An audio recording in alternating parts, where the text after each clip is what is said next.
All right, Money Vikings, welcome back. Let's do one today about the overvalued stock market, what that means and what that means to you as an individual investor. What should we do? Should we be running to the hills? Here, I'll show you some hills in the background. Should we be running into those hills and hiding and going into a cave because the stock market is overvalued? Let's talk about it. When people talk about the stock market being overvalued, one of the main metrics they're looking at is what's called the P/E, the price to earnings ratio. Very simply, it's comparing the price of that stock, each individual stock, to the earnings per share. And they take the average. So for example, the S&P 500 index, which is the 500 largest companies, best companies in America in one index, they take the average of all those. And historically right now, that price to earnings ratio is very high, which is not good. Typically you see it around, I grew up in a world where you were looking for things like a 17, anywhere from a 15 to a 20. It's basically close to 30 now. And what that indicates is that the price of the stocks have gotten way ahead of future earnings and of current earnings. Now, sometimes it can mean that there's so much hype about the future of the earnings that essentially it justifies the high price. An example of this could be if there's some company that is going to just sort of like totally blow it out of the water and make tons of money off of AI, like something like NVIDIA, then basically they're going to have a very highly valued stock price because it's anticipating the future. There's a lot of demand for owning a piece of that. So that's kind of one of the gauges. There's others, I won't go into them, but that's the biggest one that people are talking about. What does it mean? Yeah, it means that usually there's a reversion to the mean or what they call a crash. So things will come back down a little bit or a lot. It depends. There have been drawdowns, 20, 30% in the stock market. That can happen every 5 to 10 years.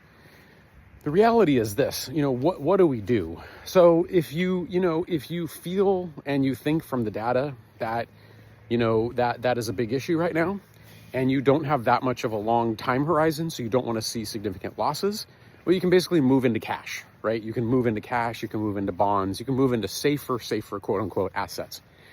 That's one way to do it. Another way is if you are on the younger side and you never plan to cash out the entire account and you have a little bit of a risk tolerance and you can ride out ups and downs, well, in a lot of ways, that's just the time to just continue with the course you're on and to buy more. This is why I always revert back to strategically diversified portfolios, right? What does that mean? Those are portfolios that are made up of a basket of different things, and some of them are going to be more risky and some of them are going to be less risky. And at these times, maybe you're going to want to shift a little bit more into the less risky category. And you're going to want to risk off, as they say. And again, that means things like cash.